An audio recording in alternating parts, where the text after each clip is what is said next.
The USS Gerald R Ford, CVN-78, is set to deploy for the first time in 2022, which is 4 years after its original deployment date in 2018.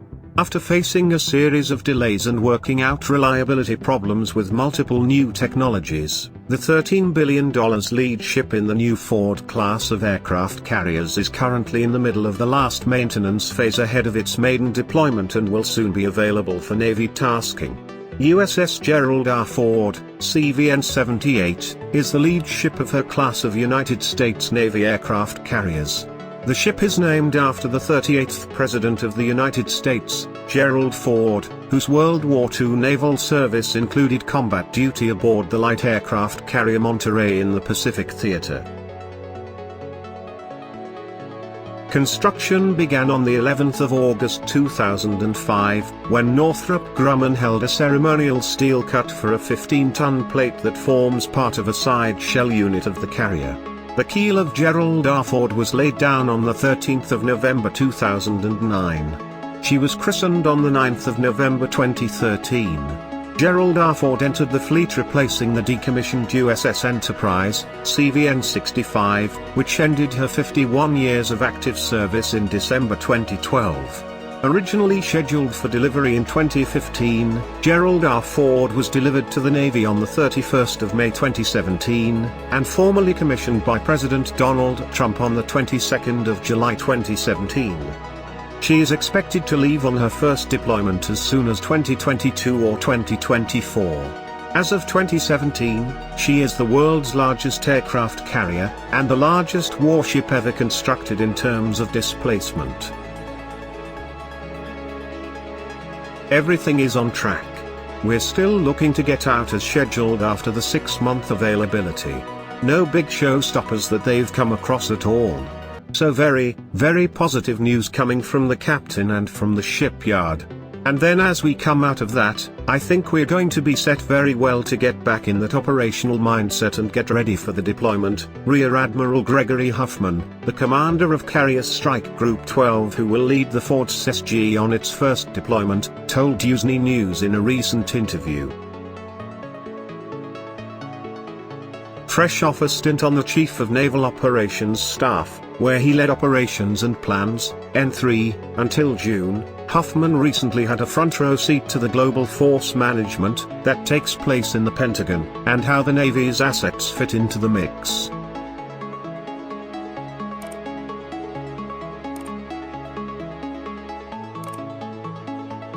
Getting the Ford class out there with its capabilities is basically just going to increase the number of carriers and carrier strike groups that we have available to meet the demands. And so that I think is just going to give us more flexibility, Huffman said. And then when you couple that with the projected increase in what the Ford should be able to do, that's going to just provide the combatant commanders and other folks with just more options and more things at their fingertips that they can use. The promise of the Ford class was to increase the sortie generation rate by about 30%, in part by having elevators that move ordnance up and down the rails with magnetic motors, as opposed to the cable elevators on the Nimitz class. Meanwhile, the electromagnetic aircraft launch system can launch aircraft faster than the steam catapult system on the Nimitz class and requires less manning. The advanced arresting gear, which catches fixed-wing aircraft when they land on the carrier, replaces the high-maintenance, hydraulic Mark 7 arresting gear. Both systems are dependent on software, which led to an anomalous fault aboard Ford last summer that halted flight operations for several days. While the Navy's carrier force has faced repeated strain over the last 2 decades, Huffman hopes that Ford's addition to the fleet will help the service with its carrier supply and demand issue. Moving forward, getting the rest of the class constructed and out in an operational status I think is where we need to go in terms of keeping the carriers out there, and realizing that persistent demand is not going away, at least in the near term, Huffman said.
Hope you guys loved the video. Don't forget to hit the like button and please do subscribe the channel and press the bell icon to all, so you can get the notification on each upload.